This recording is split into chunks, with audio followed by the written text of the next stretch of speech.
ஒரு பேரே வரலாறு அவன்தானே ஜனநாயகன்.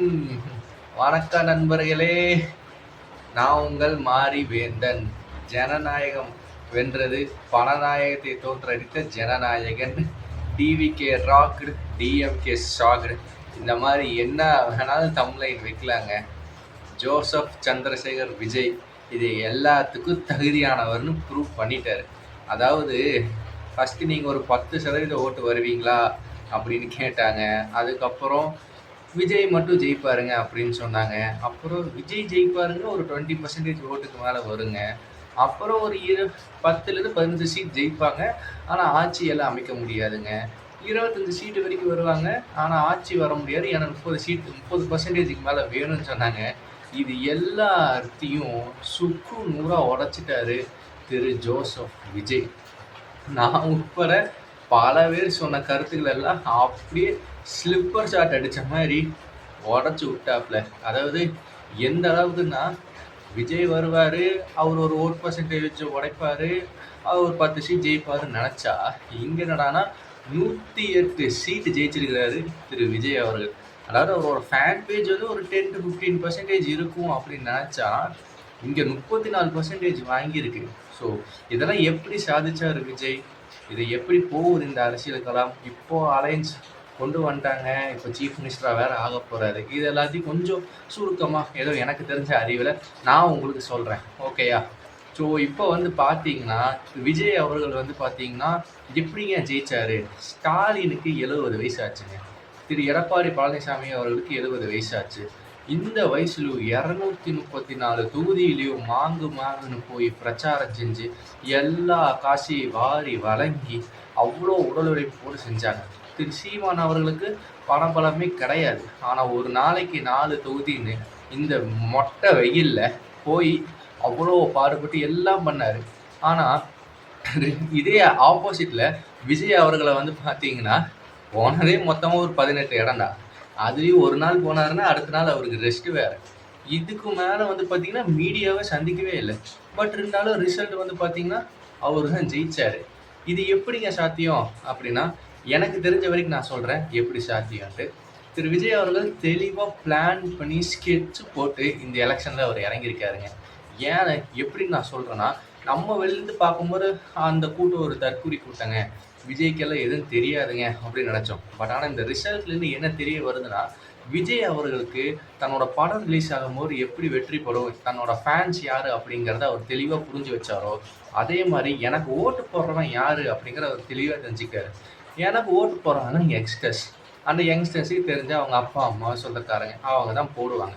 இவங்கெல்லாம் ஒன்று மீடியாலெல்லாம் உட்காந்துட்டு டைமில் ரொம்ப ஸ்பெண்ட் பண்ண மாட்டாங்க, நியூஸ் பேப்பர் பக்கம் தான் போவாங்க.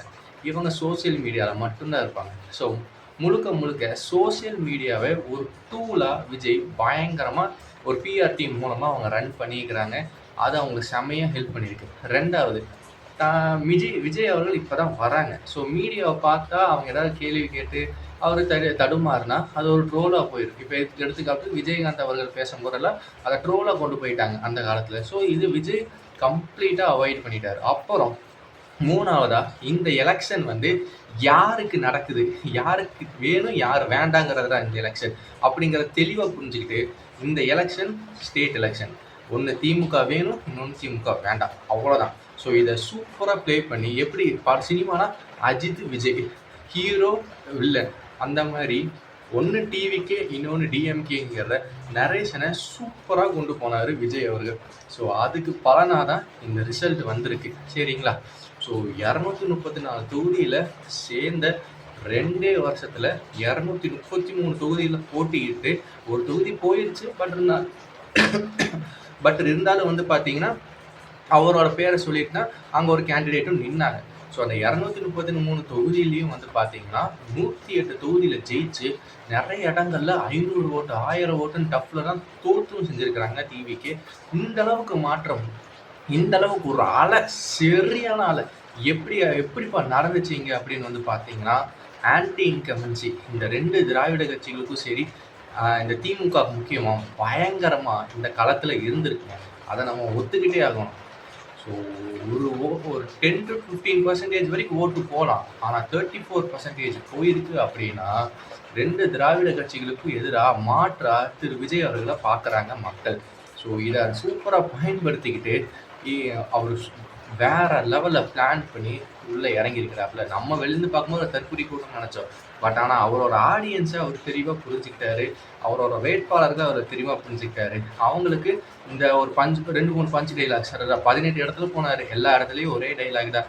திமுக ஒரு தீய சக்தி, ஒன்று டிவிகே, ஒன்று டிஎம்கே, இந்த மாதிரி தான் அவர் பேசிக்கிட்டே வந்தார். அப்பப்போ ஒரு பஞ்ச் டைலாக்கு, அப்புறம் ஒரு மாஸ் ரியாக்ஷன்ஸு, ஒரு டான்ஸ் மூவ்ஸு, இந்த மாதிரிலாம் அவர் போட்டுட்டு வந்தார். ஸோ அவர் சூப்பராக புரிஞ்சுக்கிட்டு என் மக்கள் எனக்கு ஓட்டு போடுறவங்க இப்படி தான் இருப்பாங்க, பெருசாக எஃபர்ட் போடாமல் ஈஸியாக வந்துட்டார். இதே ஆப்போசிட்டில் ரொம்ப டஃப்பாக போட்டாங்க. பட் ஆனால் அவங்களால முடியல. ரெண்டாவது அவங்களுக்கு ஒரு க்ளீன் இமேஜ் அப்படிங்கிறது அவங்களுக்கு வரல. சரிங்களா? இப்போ இவர் ஜெயிச்சதை பார்த்தோம்.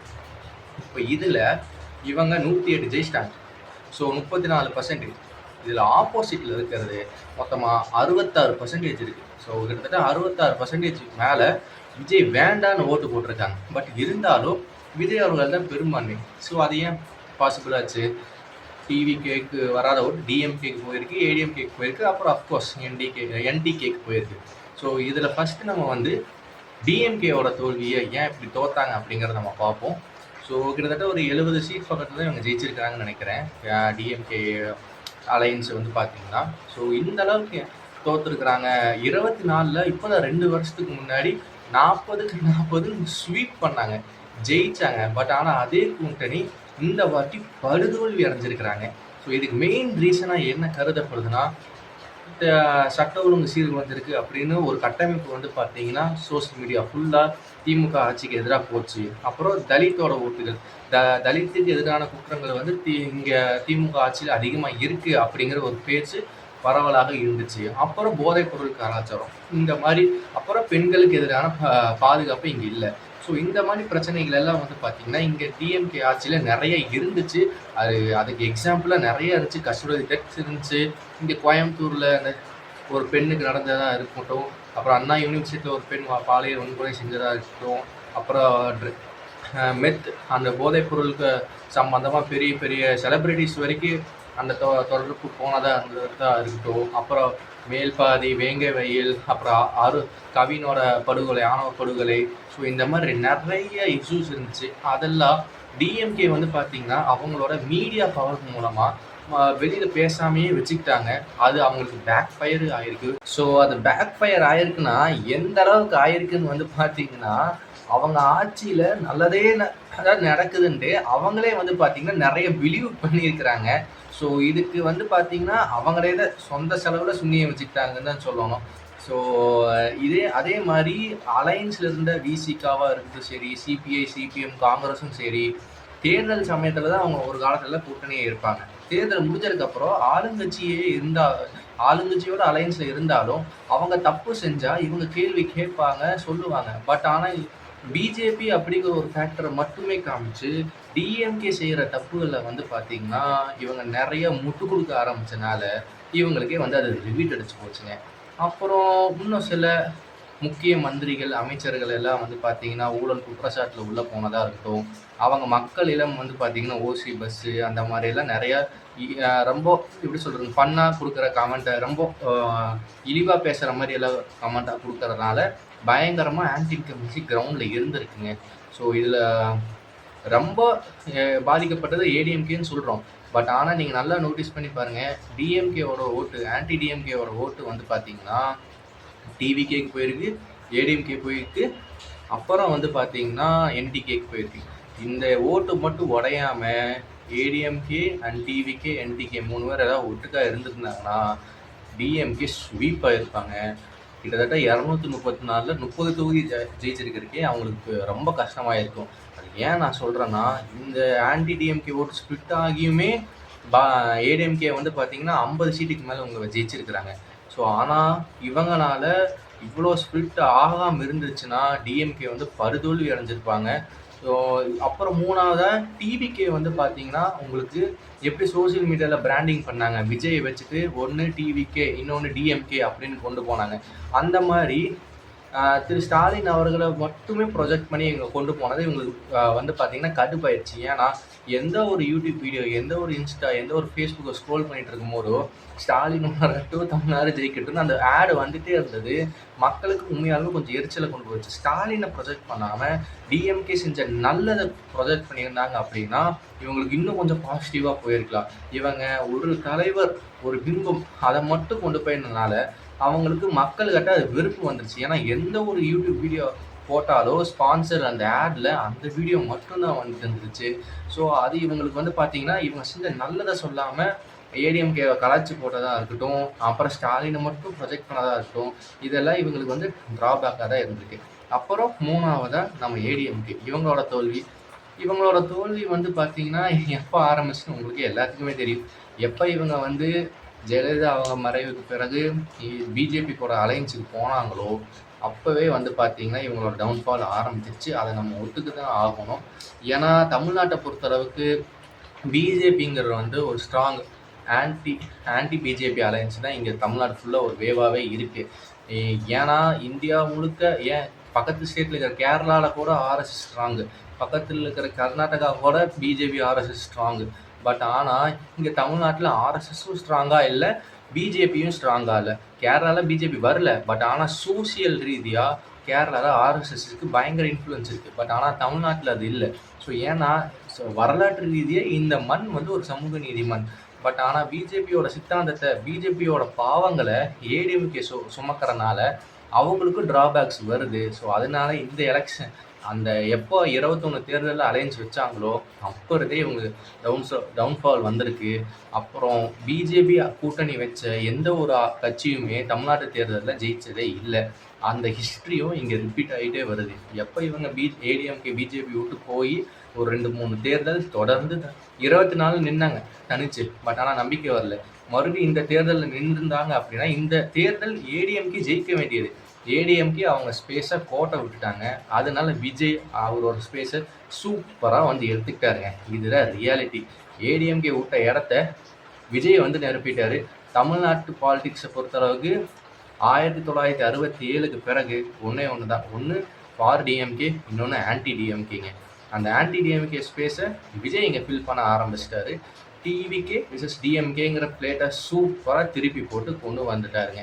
அப்புறம் இப்போ 4ஆவதாக இருக்கிற கட்சி நாம் தமிழர். உண்மையான கொஞ்சம் வருத்தமாக தான் இருக்குது. டிவிகேவோட கம்பேர் பண்ணும்போது கொள்கை ரீதியாகவும் சரி, எல்லா ரீதியாகவும் சரி, போராட்ட ரீதியாக களத்துக்கு வர்றதில்லை. எல்லாத்துலேயும் நாம் தமிழர் வந்து ரொம்ப கஷ்டப்பட்டு போராடினாங்க. எல்லா போராட்ட களத்துலேயும் அவங்க இருப்பாங்க.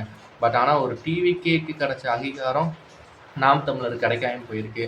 அதுக்கு சில காரணங்கள் இருக்குது. அவங்க வந்து பார்த்திங்கன்னா திமுக பிஜேபி அவங்கள அகெயின்ஸ்ட் பண்ணதை வர எலெக்ஷன் டைமில் தேவையில்லாமல் விஜய் பக்கம் போய் அவங்க நிறைய சண்டையை போட்டாங்க. விஜய் அவங்க கட்சியை சேர்ந்த முக்கியமான நபர்கள் கூட டிவிக்கேவை ரொம்ப டார்கெட் பண்ணி பேசிகிட்டே இருந்தாங்க. அது வந்து பார்த்திங்கன்னா இவங்களுக்கு பேக் ஃபயர் யாருக்கு? ஏன்னா பொதுமக்கள் பல பேர்த்துக்கு வந்து பார்த்திங்கன்னா டிவிக்கே வந்து விருப்பமானதாக இருந்திருக்கு. அதனால தான் இந்த எலெக்ஷனில் அவங்க பெரும்பான்மையாக வந்திருக்காங்க. பட் ஆனால் இது பேக் ஃபயர் ஆகி அது வந்திருக்கு.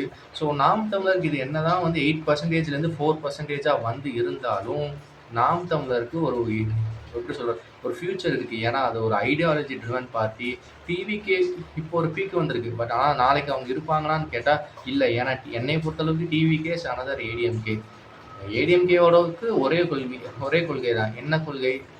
திமுக எதிர்ப்பு. அதே மாதிரி தான் டிவிகேவும் இருக்குது. ஸோ ஒரு நடிகரை பேஸ் பண்ணி தான் இந்த கட்சியும் வந்து பார்த்திங்கன்னா வளர்ந்துருக்கு. ஸோ ஆனால் இதே நாம் தமிழருக்கு அப்படி இல்லை. அது ஒரு சித்தாந்தம் இருக்குது. ஸோ இந்த சித்தாந்தத்திலே தொடர்ச்சி இருந்தாங்க அப்படின்னா மேபி இன் ஃப்யூச்சர் எலெக்ஷன்ஸில் பண்ணுவோம். சரி, ஓகே. இப்போது இவ்வளோ கஷ்டப்பட்டாங்க ஏடிஎம்கே, டிஎம்கே, டிவிகே இவங்கெல்லாம் ரொம்ப கஷ்டப்பட்டு தான் ஜெயித்தாங்க. பட் ஆனால் விஜய் ரொம்ப ஈஸியாகவே வந்துட்டார். சூப்பர், நல்லது பண்ணட்டும், எல்லாம் ஓகே, டன் தான். பட் ஆனால் இது சரியா? இப்படி விஜய் வந்தது சரியா அப்படின்னு கேட்டால் ரொம்ப ரொம்ப தப்பு. ஒரு டெமோக்ரஸிக்கில் இதை அக்செப்டே பண்ண முடியாது. ஏன்னா பாப்புலாரிட்டிக்கும் கவர்னன்ஸுக்கும் சம்மந்தமே இல்லை. ஒருத்தர் ரொம்ப பிரபலமாக இருக்கிறான் அப்படிங்கிற ஒரு காரணத்துக்காக எனக்கு அவனை பிடிக்கும் அப்படிங்கிற ஒரு காரணத்துக்காக அவனை கொண்டு போய் நீங்கள் கவர்னன்ஸில் இறக்கவே முடியாது. இப்போ ரொம்ப சிம்பிளாக சொன்னோன்னா உங்கள் நண்பர் ஒருத்தர் இருக்கிறாரு, அவர் நல்லவர்னு தெரியும். நீங்கள் ஒரு கம்பெனி வச்சுருக்கிறீங்க, அவர் நல்லவர் அப்படிங்கிறதுக்காக அந்த கம்பெனியில் கொண்டு போய் மேனேஜிங் டைரக்டர் ஒரு எம்டியே கொண்டு போய் அவரை நீங்கள் தூக்கி வைக்க முடியாது. அவருக்கு அந்த திறமை இருக்குதா அப்படிங்கிற டெஸ்ட் பண்ணணும். அது தெரிஞ்சால் மட்டும்தான் நீங்கள் அங்கே போய் நீங்கள் வந்து பார்த்தீங்கன்னா அவரை வைக்க முடியும். அப்படி இல்லைன்னா வைக்க முடியாது. சரி பரவாயில்ல. இது விஜய் அவர்களுக்கு வாழ்த்துக்கள். இப்போதைக்கு 108 இருக்குது. இப்போ விசிகா, சிபிஐ, சிபிஎம் அப்புறம் காங்கிரஸ் எல்லாம் கூட்டணிக்கு வரதா பேச்சுகள் இருக்குது. நாளைக்கு வந்து அவர் முதல்வராக ஆக போகிறாரு அப்படிங்கிற ஒரு நியூஸ் எல்லாம் வருது. வாழ்த்துக்கள். அதை பற்றியும் பேசுவோம். முதல்வர் ஆகிட்டாருன்னா அவர் வச்ச அலைன்ஸ் கரெக்டாக அப்படிங்கிறது பற்றியும் பேசுவோம். இப்போதைக்கு இந்த காணொலி உங்களுக்கு பிடிச்சிருந்தா லைக் பண்ணுங்கள், சப்ஸ்கிரைப் பண்ணுங்கள், கமெண்ட் பண்ணுங்கள். கமெண்ட் செக்ஷனில் ஒரு கான்வர்சேஷன் வச்சுக்குவோம். நான் சொல்கிறது தப்பாக இருந்தால் நீங்கள் கமெண்ட் பண்ணுங்கள். நீங்கள் சொல்கிறது தான் சரின்னா நானும் அதை திருத்திக்கிறேன். ஓகே, பாய் மக்களே. நன்றி, வணக்கம்.